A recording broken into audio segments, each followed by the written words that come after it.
Dodge Challenger SRT Hellcat Redeye Widebody. Today, I'm going to be finding out if the 800 horsepower monster that Dodge calls Ultimate Muscle can actually kill me, or if I can tame the beast. The Hellcat Redeye, you actually get two keys, a red key and a black. The black key unlocks about 500 horsepower, so let's say you wanted your wife or maybe a family member to drive your car, but you don't want them to, of course, kill themselves. You give them the black key. But the red key unlocks the full horsepower in the car, and once you get on it and turn it on, you can actually see on the screen, it'll tell you that we have the red key on the car. Now, you can customize a lot of the things inside this Hellcat SRT. You can customize the power, the transmission, if you want the paddle shifters to be on or off, the traction, the suspension, and how heavy the steering gets. Now, all of these options are extremely customizable, and I found out that the best setting to have it on is to have the power on 700 horsepower, as I'm about to show you right here.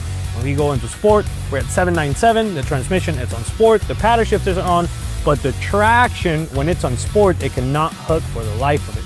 So we go to auto or custom, and then we go to the custom setup. So if we go on the traction and we keep it on street, it actually hooks and puts the power down way better than if we were driving on sport. All right, so the first thing I can tell you is the car is a little bit heavy. The steering is good, it's not that direct. I don't actually feel everything that it's doing, but you can tell the suspension is too loose, it's too soft, and we are on the street setting. So I'm gonna go ahead and switch it to sport, and it kind of does adjust the dampers a little bit, but it's still not great.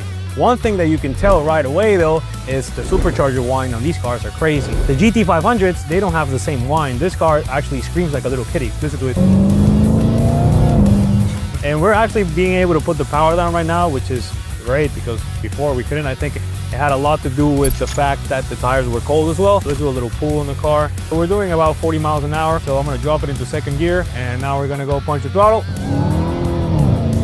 Second gear is completely unusable. You cannot get traction on second gear at all. Even on third gear, you're not getting traction. So that's a little bit confusing. I've driven cars that have the same amount of horsepower, but they're able to put the power down better. I'm not sure if it's because of the tires. They are pretty much brand new because the car only has 1,700 miles. I'm not sure if it's maybe the air pressure that we got on the car, or maybe it's just the way the Hellcats are. If anybody in the comments is used to one of these cars and is it normal, well, let me know in the comments, because I've never driven a car that loses so much traction. The GT500s, on the other hand, they actually put all the power down. I'm not saying this car is not fun. It's a great vehicle.